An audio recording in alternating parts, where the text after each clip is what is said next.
testa, continuare a lavorare, macinare gioco. Abbiamo chiuso 3-1 il primo tempo, il secondo tempo penso che abbiamo dominato.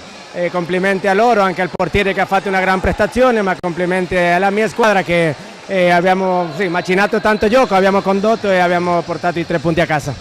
Seconda vittoria in campionato, 6 punti insieme al Forte dei Marmi e il Follonica, però c'è sempre questa Champions che non è stata troppo positiva, però in campionato siete in bolla, siete completamente pronti a giocare in ogni pista.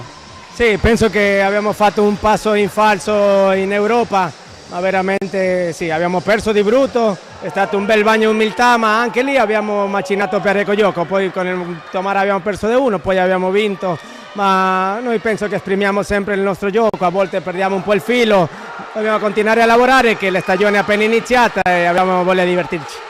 Valdagno, una squadra, una città che ti ha dato tanto nella tua carriera, ora ritorni là, Valdagno Grosseto, una bella partita da vedere.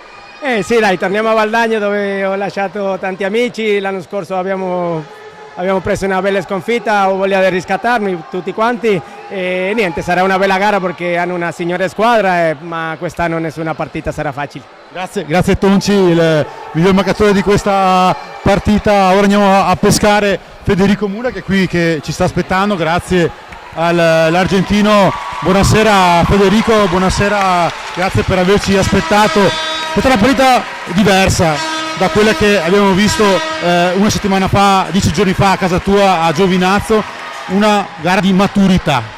Sì, buonasera a tutti. Veramente oggi una partita molto dura. Noi eravamo solo 6 giocatori, quindi una stanchezza enorme contro una squadra, una delle più forti d'Italia. Sì, stiamo entrando nella Serie 1, quindi molto lavoro per avanti per fare.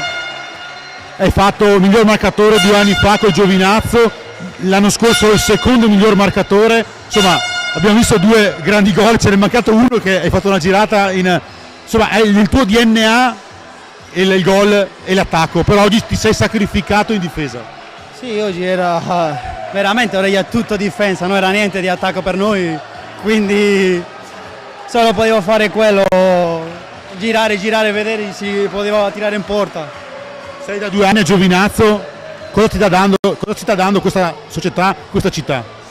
Veramente Giovinazzo, questo è il 3° anno mio a Giovinazzo, sono molto felice là, un po' lontano ma non passa niente, io sto qua per come si dice, praticare l'esperienza di Pino Marcella.